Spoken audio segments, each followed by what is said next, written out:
സംസ്ഥാനത്ത് ശക്തമായ കാറ്റിന് സാധ്യത. മണിക്കൂറിൽ 40 മുതൽ 50 കിലോമീറ്റർ വരെ വേഗതയിൽ കാറ്റിന് സാധ്യതയുണ്ടെന്ന് കേന്ദ്ര കാലാവസ്ഥാ വകുപ്പ് അറിയിച്ചു.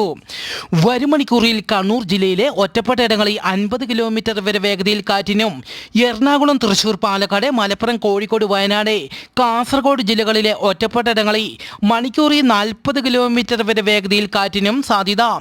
കേരളത്തിൽ ഇടിമിന്നലോടുകൂടിയ മഴയ്ക്ക് സാധ്യതയുള്ളതിനാൽ പ്രത്യേക ജാഗ്രത പാലിക്കണമെന്നും ഇടിമിന്നലുള്ളപ്പോൾ തുറസായ സ്ഥലത്ത് നിൽക്കരുതെന്നും ഈ സമയം ടെലിഫോൺ ഉപയോഗിക്കരുതെന്നും അറിയിച്ചു. ഇന്ന് പെയ്ത കനത്ത മഴയിൽ മലപ്പുറം വാണിയമ്പലം റെയിൽവേ സ്റ്റേഷന് സമീപം മരങ്ങൾ വീണ് വാഹനങ്ങൾക്ക് കേടുപാടുകൾ സംഭവിച്ചു. പത്തനംതിട്ട ജില്ലയിലും ഇന്ന് കനത്ത മഴ ലഭിച്ചു. ഇന്ന് പുലർച്ചെ പാകിസ്ഥാനിൽ കറാച്ചിയുടെ ആകാശത്തെ അഗ്നിഗോളം ദൃശ്യമായി. പുലർച്ചെ 2:43 ഇത് ദൃശ്യമായത്. കൂടുതൽ വിവരങ്ങൾ ലഭ്യമായിട്ടില്ല.